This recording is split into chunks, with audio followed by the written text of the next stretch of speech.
Afternoon, everybody. Ron here, and I was going to do an unpackaging video. I had planned on doing an unpackaging video if my package had come today, but it still hasn't come, and maybe I'll still do one in the future if it comes this week, because today is my 4-year YouTube anniversary, and I was going to do some shout outs at the end of it, but I've decided to do something else with my anniversary, which at the end of this video I'll do some shout outs.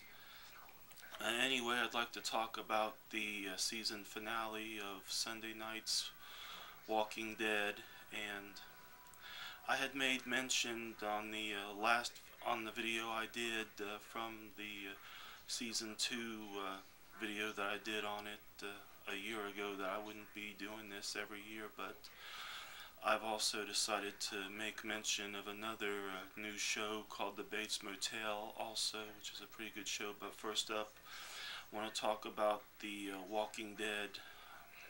This third season was definitely pretty good, where they're in the prison, and there was a lot of surprises. I mean, I liked it that that Andrea reunited with the Merle character, and that they meet up with the governor in the town of Woodbury. And those of you who have read the comics know that it has been going exactly like the comics, but the show has been a little bit different. And of course, there's the group in the prison where they meet the other prisoners, and most of them are basically killed off, except for the Axel character, who was played by Lou Temple, who I thought did a good job. And I figured that he would probably get killed off last on the season finale episode, which he didn't, and his death was really surprising and mind-blowing. And David Morrissey as the governor was pretty badass, and especially towards the end of the last episode of the mid-season, where he and Michonne get into it when she breaks into his room, and after she discovers his zombie daughter that he's kept alive, and the zombie head's in the fish tank. And I'm sure some of you can tell that there was kind of a Day of the Dead reference to the third season with the character of Milton. And also, I was really surprised that Lori got killed off so earlier on in the show during the first part of the third season. And in the comics, her death is much different. And also, this third season said goodbye to another member of the group, who was T-Dog, which I was a little bit bummed. And at first I thought maybe Carol might get bit by a zombie because she had disappeared for a little bit, but Daryl had found her in a closet, and I can tell that by the fourth season there'll be a romance between them. And the second half of the third season was pretty good, where Daryl reunites with Merle, and then at first he takes off with Merle, abandoning the rest of the group, and then he decides to reunite with them. And also where Rick reunites with the Morgan character from the first season. And to me, I think Morgan should have just gone with them instead of just staying in that deserted town.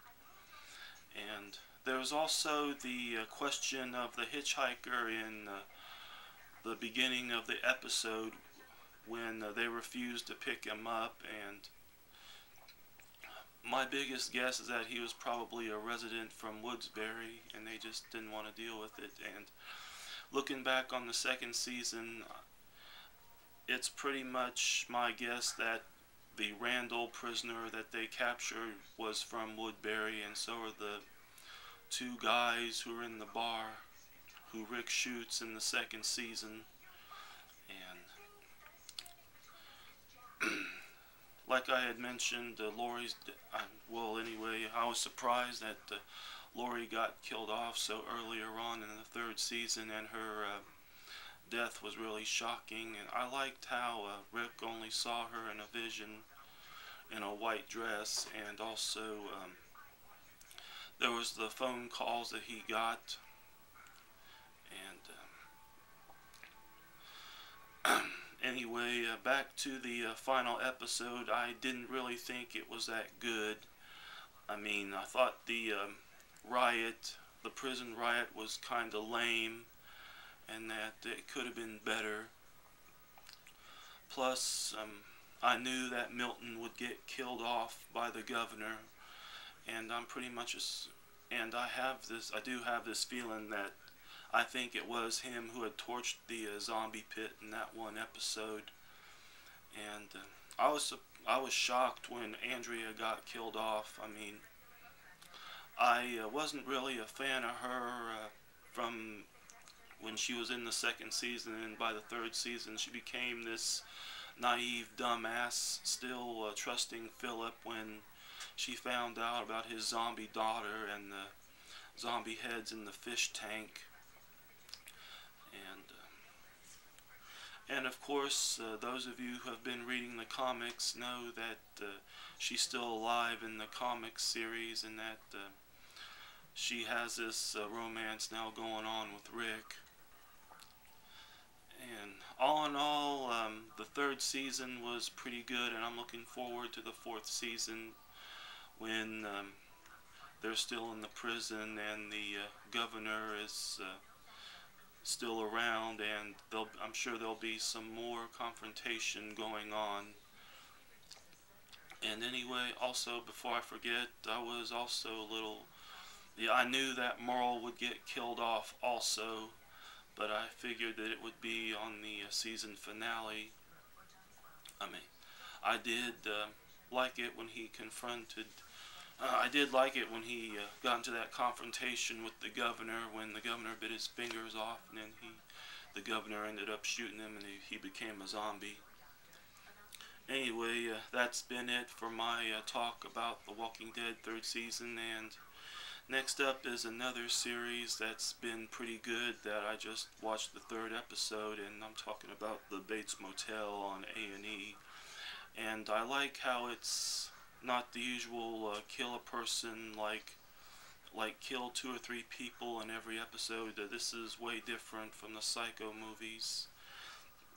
And I've never seen Twin Peaks, but it has this Twin Peaks vibe to it with the people, and a lot of drama and suspense in the series. And those of you who haven't seen it, in the opening, in the first episode, Norman Bates and his mother inherits this motel after her husband dies, and she gets into this confrontation with this guy who has a problem with it because it's his land, and then later on he breaks into her house and then assaults her, and then Norman steps in and saves her, and then she stabs him, and then they dump the body into this lake, and the cops start getting involved, and then there's the characters. He's friends with this girl with a tube around her nose who has this breathing problem, and there's a storyline with the pot field, and by the second episode her other son showed up. And then I thought the third episode was pretty good, where the deputy has a secret hidden in his house also with the Asian girl.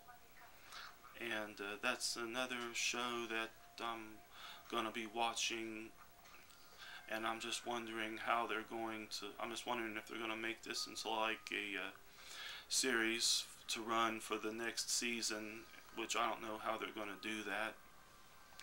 Anyway, that's it for my talk on these two series, and now for my announcement. Today is my 4-year anniversary on YouTube, and it's definitely been pretty good. I've grown quite a lot as a presenter over the years. Started with my crappy webcam on my laptop, and then got a Logitech webcam, and then when I got a little tired of the glare from the DVDs and CDs, I decided to get a flip cam, which I have been using for the last 2.5 years. And even though I haven't been getting a whole lot of comments on my videos for the past 1.5 years, I still am going to continue to make videos, and I don't care if I get haters or not, or people making fun of me. So to those people, to hell with you. Anyway, I'd like to give some shout outs at the end of this video. First up is Ryan1988, who's been with me for the past 4 years. JT of the Dead, who started out as Josh Terry 22. Movie John 75. Gangsta. The UK Ripper, also, Nigel, also known as the UK Ripper, cool dude on here. Bly the World 1972, a really cool YouTube user who collects Star Wars figures and toys, and the videos are awesome. If you're a fan of Star Wars, go check out that channel. OD666666. Savini 1979. Media Assault. The 13th Wolfman. Drunken Steve, and I like his videos. He's got this like redneck type vibe to him that I dig. Andrew Bolina, who's like me, does reviews and DVD updates. Mr. Carr Productions Life, who I think is also known as Cool Kenny Optimus. He wanted me to give him a shout out. Killer Rodan. Music Minds 24/7, used to be known as Beyond the Realms page. Terror for Tom. Moods 616. And last but not least, CCG 1171, who's not made any videos lately, but to me is still a cool guy. And for those of you who I'm friends with, who I'm subbed with on here, you all know who you are. This is Ron here, and hope you all have a good week, and happy spring.